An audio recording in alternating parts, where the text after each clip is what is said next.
Welcome to Shukla study point. आप सभी का स्वागत है आपके अपने YouTube channel Shukla study point में। मैं शिवम शुक्ला आप सभी दोस्तों का हार्दिक स्वागत करता हूं। जितने भी लोग जुड़े हैं फटाफट से एक बार वीडियो को लाइक और शेयर अवश्य कर दीजिए, सभी लोगों को जोड़ लीजिए, क्योंकि मेरे प्यारे दोस्तों बहुत ही मज़ेदार वीडियो है। जितना भी प्रश्न हमने पढ़ाया था, जितने भी हमने टॉपिक्स पढ़ाए थे यूट्यूब पर जा करके देख लीजिए। अभी वीडियो सब की सब पड़ी हुई हैं और पूरा का पूरा वहीं से फंसा, सब मॉडल पेपर से फंसा, सब के सब चैप्टर को हमने विस्तार से समझा दिया है। अगर यह इस प्रश्न पत्र से अगर एक भी प्रश्न आपने छोड़ करके आया होगा तो एक प्रकार समझिए कि मेरा पढ़ाया सब बेकार चला गया। और ध्यान रखें, जिनकी परीक्षा अभी होनी है सोशियोलॉजी की, वह यह वीडियो देख करके जाइएगा और मेरे मॉडल पेपर जो पड़े हुए हैं यूट्यूब पर उनको 2 से 3 बार देखिए। और तमाम सारे लेक्चर्स, मतलब पूरा का पूरा सिलेबस बिल्कुल फ्री में यूट्यूब पर करवा दिया गया है। पूरा का पूरा फर्स्ट पेपर का सिलेबस पूरा अपलोड है, वीडियो सभी का हमने क्लास ले लिया है। तो उसको एक एक चैप्टर को हमने विधिवत रूप से समझाया है, उनमें प्रश्न कैसे बन सकते हैं उसको भी बताया है और सारे के सारे वही के वही प्रश्न पूछ लिए गए।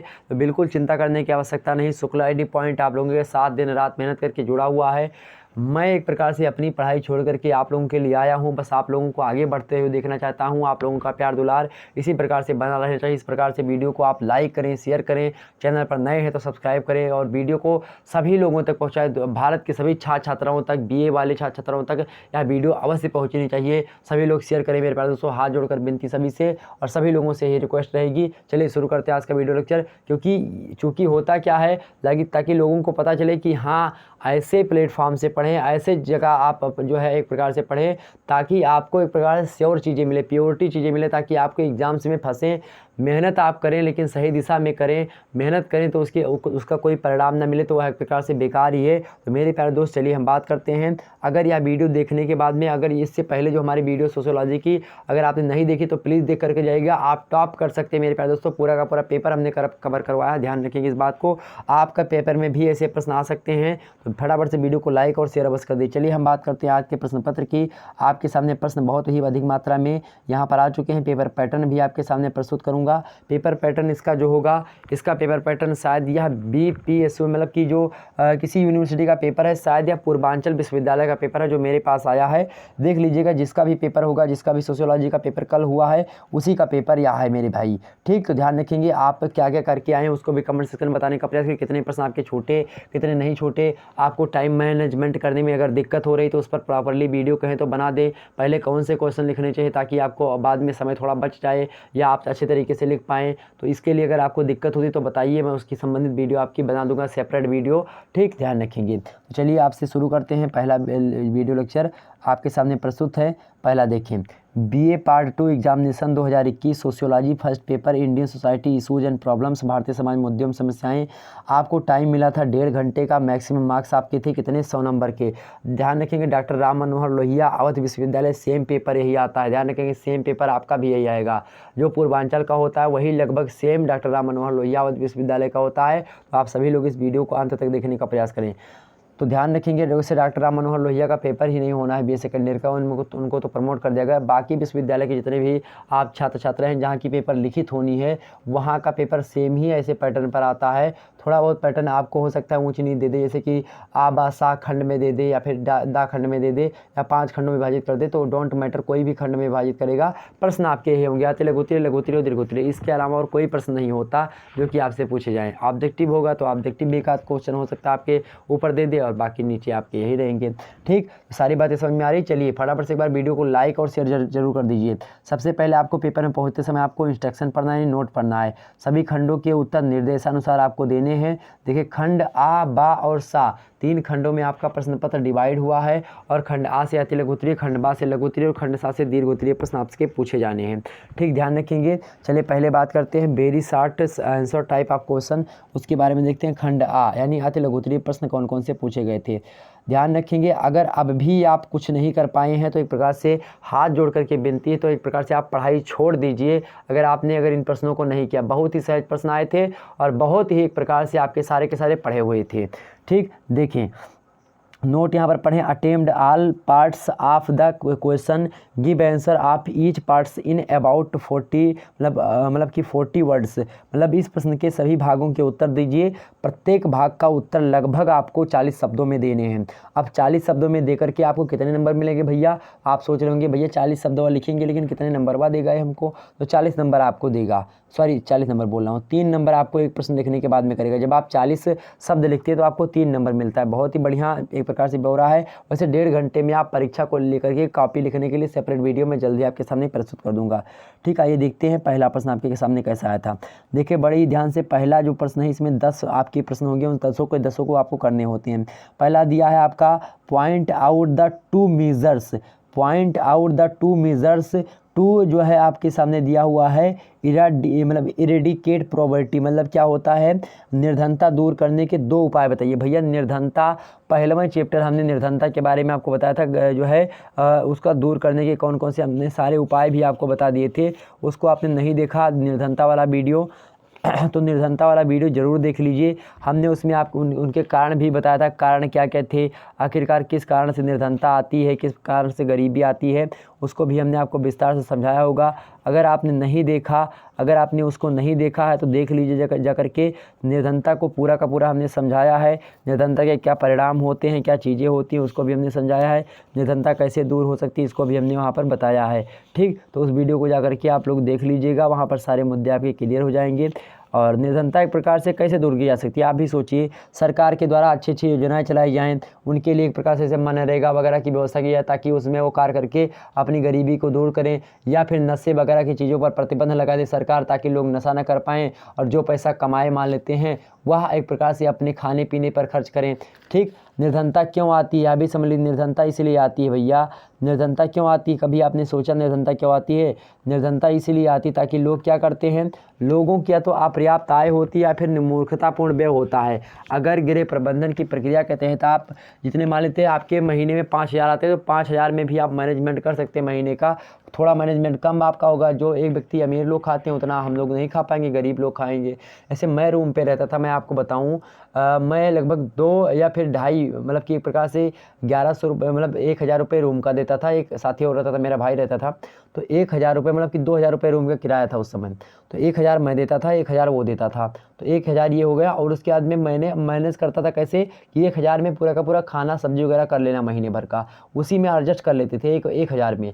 और बाकी जो मतलब 500 रुपये होते थे उसमें एक प्रकार से जो चाय समोसा होता है, कहीं कहीं पर जाया बाहर निकला तो खा लिया।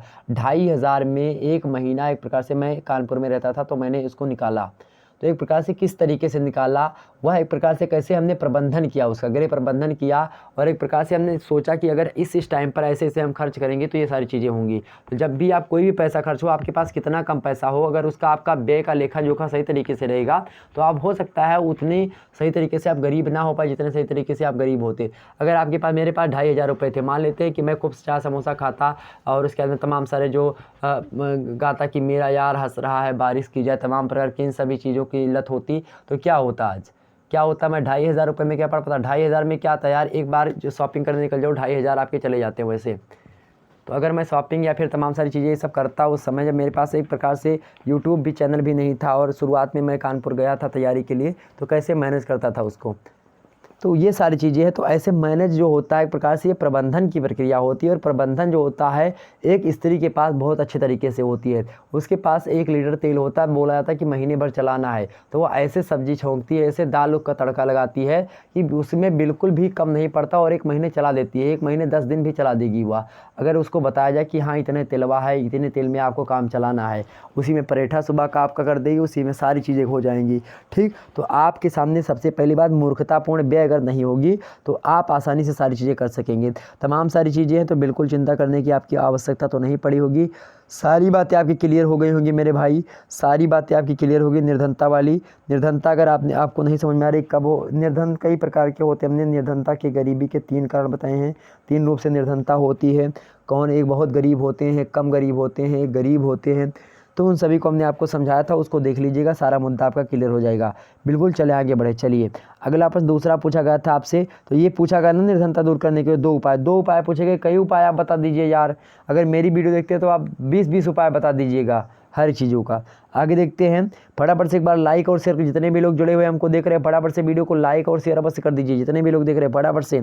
चलिए अगला प्रश्न आपके सामने, राइट द मीनिंग ऑफ, क्या लिखा है यहाँ पर, कास्टिज्म। कास्टिज्म मतलब होता है जातिवाद, तो जातिवाद का अर्थ लिखिए। हमने आपको जातिवाद विस्तार से आपको समझाया था, हमने आपको जातिवाद बताया था, बिल्कुल बताया था। आप जातिवाद का वीडियो मेरा देख लीजिए, हमने उसमें जातिवाद को बताया था। जातिवाद क्या होता है, किसी जाति को लेकर के अगर आप एक प्रकार से विचारधारा अपना ले कि ये हमारी जाति का, इसको हम आगे बढ़ाएंगे, या हमारी जाति का नहीं, इसको हम पीछे दबा देंगे, ये सब ऐसी विचारधारा जातिवाद की विचारधारा होती हैं। इसको हमने बताया, उसको जा करके आप देख लीजिएगा तो सारे मुद्दे आपके क्लियर हो जाएंगे। तो कोई भी प्रश्न ऐसा इस वीडियो के अंतर्गत नहीं होगा सोशियोलॉजी का जो कि हमने बताया ना हो आपको, और सबको बताया, विस्तार से बताया, कि एक मुद्दे को आपको समझाने का प्रयास भी किया है। तो बिल्कुल आपको चिंता करने की आवश्यकता नहीं है, सारी चिंता आप शुक्ला ID पॉइंट पर छोड़ करके आसानी से वीडियो देखने में मग्न हो जाइए। परीक्षा के लास्ट समय में शुक्ला ID पॉइंट को याद करें। लास्ट समय में क्या आप ध्यान रखेंगे मेरे प्यारे दोस्तों, अब से जितने भी लोग चाहे सेकंड ईयर वाले थर्ड ईयर में जा रहे हैं, चाहे फर्स्ट ईयर वाले हों, अगर सेकंड ईयर में आए हैं, तो आप लोगों को करना क्या है, अभी जब पेपर समाप्त हो जाएंगे तो आपकी BA थर्ड ईयर की क्लास यहाँ पर लाइव शुरू कर दी जाएगी शुक्ला ID पॉइंट पर, तो उसको ज़रूर अटेंड करने का प्रयास करिए। और बीच में जब आप पढ़ लेंगे शुरुआत में, तब आपको यह कहने का मौका नहीं मिलेगा बाद में कि हमारी क्लासेस ऑनलाइन नहीं हुई या फिर कॉलेज में कुछ पढ़ाया नहीं गया। आप आसानी से पढ़ेंगे और अपने नंबर अच्छे लाएंगे। ठीक, आगे देखते हैं, अगला प्रश्न आपके सामने है। अगला प्रश्न क्या दिया हुआ है, what do you mean by, what do you mean by, क्या लिखा है यहाँ पर, जेंडर इक्वलिज्म, मतलब कि लैंगिक विषमता से आप क्या समझते हैं। लैंगिक विषमता से आप क्या समझते हैं। लैंगिक विषमता मतलब क्या होती है, लिंग के आधार पर भेदभाव, यानी कि किस प्रकार से लैंगिक विषमता, यानी कि लड़का लड़की में भेदभाव कर सकते हैं। लैंगिक विषमता हमने आपको विस्तार समझाया था, तीसरे चौथे लेक्चर के अंतर्गत होगा, सब देख लीजिए। लैंगिक मतलब टाइटल में वहाँ पर थंबनेल में लिखा होगा लैंगिक विषमता, देखेंगे जाकर के सारी चीज़ें आपकी क्लियर हो जाएंगी। आगे बढ़ते हैं, लैंगिक विषमता हमने उसमें समझाया था। आगे देखते हैं, अगला प्रश्न आपके सामने है, चौथा नंबर देखिए, एक्सप्लेन द रिलीजन डाइवर्सिटी, धार्मिक विविधता की विवेचना कीजिए। धार्मिक विविधता मतलब कि भारत में तमाम प्रकार के धर्म के लोग रहते हैं, जैसे हिंदू हो गया, मुस्लिम, और इसके बाद में और तमाम सारे हिंदू, मुस्लिम, सिख, ईसाई, बौद्ध, पारसी, जैन, लगभग 6 धर्मों के लोग जो हैं भारत में निवास करते हैं। और उन 6 धर्मों के जो लोग निवास करते हैं मुख्य रूप से, उनमें एक प्रकार से किस प्रकार से संस्कृतियों में विविधता उनकी पड़ी हुई है, या तमाम प्रकार की चीज़ों में उनमें विविधता है। विविधता मतलब क्या होता है, डाइवर्सिटी, डाइवर्सिटी यूनिटी, फिर भी यूनिटी भारत में बनी हुई है। तमाम सारे अल्पसंख्यक हैं, उनके लिए अलग से व्यवस्था करी गई है। अल्पसंख्यकों को एक प्रकार सरकार से भी जो है फंड वगैरह मिला करता है उनके विद्यालयों को। ठीक, ध्यान रखें, उनके लिए प्रॉपरली मौलिक अधिकार भी की श्रेणी की गई कि मौलिक अधिकार भी कुछ अल्पसंख्यकों के दिए गए हैं। तमाम सारी चीज़ें हैं जो कि अल्पसंख्यकों को भारत में सुरक्षा प्रदान करते हैं। दुनिया में अगर बात की जाए, अगर कहीं पर एक सर्वे के मुताबिक, अमेरिका की एजेंसी है, उसके सर्वे के मुताबिक पता चला कि अगर दुनिया में कहीं पर भी मुसलमान सुरक्षित सबसे ज़्यादा, तो कहाँ पर है, इंडिया में है। कहाँ पर है, इंडिया में है। ध्यान रखेंगे, तो जो जितने भी इंडिया के मुस्लिम्स हैं, अपनी विचारधारा को किसी कहने पर आप बदलिए मत। ध्यान रखेंगे, आपका देश है, आपका स्वतः का देश है, आप आसानी से सारी चीज़ें कर सकते हैं। बस आप ये मत कहें कि वो है, ये डर रहा है, वो डर रहा है। बिल्कुल न्यूज़ वगैरह देखते हैं जो डिबेट वगैरह, वो डिबेट देखना छोड़ दीजिए, नहीं तो ध्यान रखेंगे आपकी विचारधारा बदल जाएगी और आप एक प्रकार से बहुत ही एक प्रकार से नीचे चले जाएंगे। ध्यान रखेंगे इस बात को। तो जो डिबेट होता है टीवी पर, जो एक जो बैठते हैं हिंदू वाले, एक बैठते हैं मुस्लिम वाले, मतलब कि जो भाजपा वाले एक बैठते हैं, एक RSS के, एक उसके बैठते हैं, तमाम सारे, एक मुस्लिम, 2 मुस्लिम, तो उसमें लड़ाई करते हैं, तमाम दो मतलब लड़ाई क्या, वाद विवाद करते हैं दोनों लोग आपस में। तो उसमें वो मुद्दा मत देखिए, क्योंकि उसमें बहुत सारी चीज़ें बरगलाई जाती, तमाम सारे मुद्दे होते हैं, तो उसको बिल्कुल ध्यान देने योग्य बात नहीं है। ठीक, ध्यान रखेंगे। तो धार्मिक विविधता की विवेचना आप कर सकते हैं। आगे समझते हैं अगला प्रश्न, इसको भी हमने बताया था, अल्पसंख्यकों के बारे में भी हमने आपको समझाया था। अगला प्रश्न आपके सामने 5वां है, व्हाट इज अनटचबिलिटी। हमने अस्पृश्यता क्या होती है, अस्पृश्यता मतलब कि छुआछूत जिसको कहते हैं। भारतीय संविधान की धारा 17, भारतीय संविधान के अनुच्छेद 17 में वर्णित है, अस्पृश्यता का अंत कर दिया गया है। क्या कर दिया गया, अस्पृश्यता का अंत कर दिया गया। ध्यान रखिएगा, 1961 में भी यह नियम आया था। और वहीं आपको बता दूं, अस्पृश्यता का जो अंत कर दिया गया है, मतलब कि अब छुआछूत जैसी कोई व्यवस्था नहीं रहेगी। मतलब कि अब एक प्रकार से ऐसा नहीं कि किसी ब्राह्मण को एक प्रकार से जहाँ पर आ जाने का आदेश है या क्षत्रिय को जाने का आदेश है, वहाँ पर शूद्र को भी जाने का अधिकार है और वैश्य को भी जाने का अधिकार है। आप किसी प्रकार का कोई छुआछूत नहीं है और यही ठीक भी है और ऐसी प्रक्रिया अब चल रही है। अब कोई व्यक्ति आपको छुआछूत एक प्रकार से या फिर अलग दृष्टि से नहीं देख सकता कि आप किस धर्म के हैं, आप किस जाति के हैं, आप किस लिंग के हैं, कि कहाँ की आपकी जन्म पैदाइश है और किस प्रजाति से हैं, कोई मुद्दा की बात ये सब नहीं होती। ठीक, आगे समझे थोड़ा सा। तो अस्पष्टता समझ गए।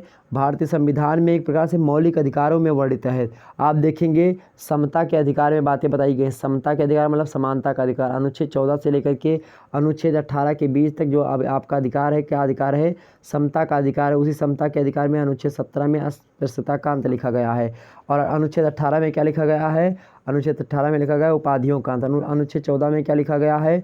अनुच्छेद 14 मतलब विधि के समक्ष समता, मतलब कानून के सामने सभी लोग क्या होंगे? बराबर होंगे, चाहे वह राजा हो और चाहे एक प्रकार से प्रधानमंत्री हो, चाहे एक आम नागरिक हो, चाहे कोई डॉक्टर हो, चाहे मास्टर हो, कुछ कोई भी हो, सभी लोग समान हैं भारतीय संविधान के अकॉर्डिंग अगर बात की जाए। ठीक, यह क्या है? मौलिक अधिकार हमारा है।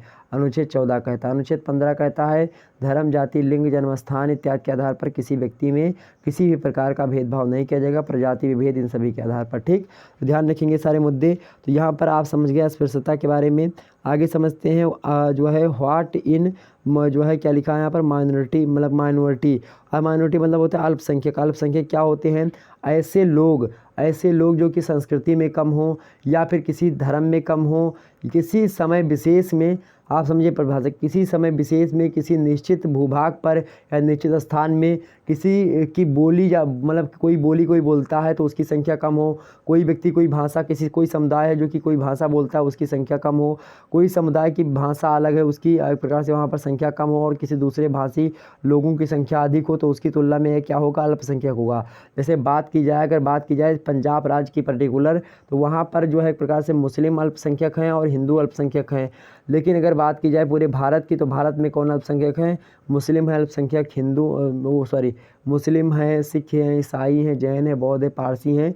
ये सब ऐसे लोग हैं जो कि कम संख्या में, यानी जो कम संख्या में होते हैं लोग, चाहे भाषाई आधार पर, चाहे आपके मेरे प्यारे दोस्तों भाषाई आधार पर हो और चाहे वह धर्म के आधार पर हो या एक प्रकार से नस्ल के आधार पर हो या फिर ऐसे तमाम प्रकार के आधार जिनके आधार पर सारी चीज़ें होती हैं। ठीक, तो अल्पसंख्यक होते हैं वो। हमने अल्पसंख्यक के संबंध वीडियो आपको बनाई है विस्तार से, उसको समझ लीजिए जा करके, सारे मुद्दे आपके क्लियर हो जाएंगे। सारी बातें समझ में आ रही तो फटाफट से लाइक और शेयर अवश्य कर दीजिए सभी लोगों के पास और सभी लोगों को बुला लीजिए। लाइक ज़्यादा चाहिए मेरे प्यारे दोस्तों और ज़्यादा से ज़्यादा वॉचिंग चाहिए, ध्यान रखेंगे। आगे देखते हैं, अगला प्रश्न आपके सामने है व्हाट इज ह्यूमन राइट, मतलब मानव अधिकार क्या होते हैं? मानव अधिकार, हर एक मानव के कुछ अधिकार होते हैं, उस अधिकार को लेकर के एक प्रकार से वीडियो हमने जो है मानव अधिकार में बताई है, उसको देख लीजिएगा, सारे मुद्दे आपके क्लियर हो जाएंगे। मानव अधिकार मतलब जो प्रकृति के द्वारा मानव को स्वतः प्राप्त है कि मानव सभी लोग आपस में समान होंगे, सभी को बोलने का अधिकार दिया जाएगा या सभी लोगों को जीवन का अधिकार होता है। ये सारे के सारे प्रश्न ऐसे मतलब कि ऐसे चीज़ें हैं जो कि मानवता अधिकार मतलब कि मानव अधिकार के अंतर्गत आती हैं। ठीक, आगे देखते हैं, अगला प्रश्न आपके सामने, दहेज एक सामाजिक अभिशाप है, टिप्पणी कीजिए। हमने दहेज के बारे में आपको विस्तार से समझाया था, वर्तमान परिवेश दहेज का भी समझाया था। दहेज वाला वीडियो नहीं देखा तो उसको जाकर के देख लीजिएगा, सारे मुद्दे हमने उसमें विस्तार से समझा दिए हैं। वही मॉडल पेपर में भी हमने सारी चीज़ों को समझाने का ही प्रयास किया है। ठीक, तो दहेज एक सामाजिक अभिशाप, इसको भी आप लोग देख लीजिएगा। आगे देखते हैं, अगला प्रश्न आपसे पूछा गया है विस्थापन से आप क्या समझते हैं? विस्थापन को भी हमने विस्तार से आपको समझाया, तो विस्थापन भी देख लीजिएगा। यानी what is mean by displacement, हमने विस्थापन को समझा था कि जब कहीं पर कोई मान लेते हैं बाढ़ आ गए तो उसके कारण से विस्थापन होता है, या एक प्रकार से कहीं पर बांध बनाया जा रहा है तो वहाँ पर उनके आसपास के एरिया में पानी भर जाता है, उसके कारण से जल भराव की समस्या के बाद में वहाँ का स्थानांतरण क्या आता है, या कोई ऐसा है जहाँ पर लोग रहते हैं और उसको हमको जैव सुरक्षित क्षेत्र बनाना हुआ, वनस्पति सुरक्षित क्षेत्र बनाना हुआ, तो वहाँ से लोगों का स्थान दूसरे स्थान पर कर देंगे। मान लेते कोई गांव में बहुत सारे लोग रहते हैं और वहीं से एक प्रकार से मान लेते हाईवे सड़क पास हो गई, तो हाईवे सड़क पास होगी तो उसी गांव के बीच से जानी है, बगल कहीं रास्ता नहीं है, तो एक प्रकार से उस गांव के लोगों को अलग स्थान पर शिफ्ट कर दिया जाएगा और ये शिफ्ट करने की प्रक्रिया होती है, स्थानांतरण कहलाती है। ठीक, आगे देखते हैं, अगला प्रश्न है व्हाट इज टेररिज्म, मतलब आतंकवाद क्या, इसको भी हमने आपको बताया था। तो आतंकवाद क्या, इसको आप जा करके देख लीजिएगा। आतंकवाद संबंधित वीडियो आपके चैनल पर, मतलब सभी जितने भी सबकी वीडियो हमने बनाई है, सभी को हमने विस्तार समझाया, मॉडल पेपर में बताया था, सारे के सारे प्रश्नों को हमने समाहित किया था। इन सभी को अगर आपने देखा होगा तो सारे चीज़ आप प्रश्न आपके सही करे होंगे। ठीक, आगे प्रश्न देखिए आप सभी लोग। खंडवा से जो पूछा गया था आपसे 60 आंसर टाइप क्वेश्चंस लघु उत्तरीय पूछे गए थे। Note attempt any 3 questions, give answer of each question in about 150 words में आपको लिखने थे, मतलब 150 शब्दों में। किन्हीं 3 प्रश्नों के उत्तर दीजिए। प्रत्येक प्रश्न का उत्तर लगभग 150 शब्दों में होना चाहिए। एक प्रश्न अगर आप करेंगे तो 15 नंबर आपको मिलेगा। और मेरे प्यारे दोस्तों, इस प्रकार से आपको 3 प्रश्न करने होंगे, मतलब 45 नंबर आपको केवल और केवल 3 नंबर मतलब कि 3 क्वेश्चन देखने के आपके मिलेंगे। पहला प्रश्न आपके सामने देखेंगे, throw light on the concept of the caste inequality, मतलब क्या है मतलब क्या है इसका। कास्ट इनक्वालिटी मतलब जातिगत असमानता की अवधारणा प्रकाश डाले, मतलब जातिगत असमानता जो है, यानी ब्राह्मण वश्य मुखामासित बाहुराज्यान्यायकर्ता उर्तदस्यत वैश्यापादाभ्याम शूद्रो जाता। आखिरकार जाति विविधता जो थी पहले, आखिरकार जातिगत जो असमानता है कि कोई जाति ज़्यादा बड़ी है, कोई छोटी है, कोई कार्य करता है, कोई कार्य नहीं कर सकता, तमाम सारी चीज़ें जाति वगैरह सिस्टम में आप देखेंगे। वो सारी चीज़ें हमने जाति को लेकर के वीडियो आपके सामने प्रस्तुति कर दी, उसको देख लीजिएगा, पुरानी वीडियो पर अपलोडेड है। आगे देखते हैं व्हाट इज़ रिलीजन, मतलब रिलीजियम्स, मतलब कि क्या लिखा है यहाँ पर, मतलब कि रीजन, क्या लिखा है, रीजनलिज्म या फिर रीजनलिज्म। तो व्हाट इज रीजनलिज्म, रीजनलिज्म मतलब क्या होता है, क्षेत्रवाद। हमने क्षेत्रवाद को भी आपको विस्तार से समझाया है। क्षेत्रवाद की परिभाषा ऊपर पढ़ा होगा, क्षेत्रवाद की परिभाषा, उसका कॉन्सेप्ट हमने विस्तार से आपको समझा दिया। तो क्षेत्रवाद आप देख लीजिएगा।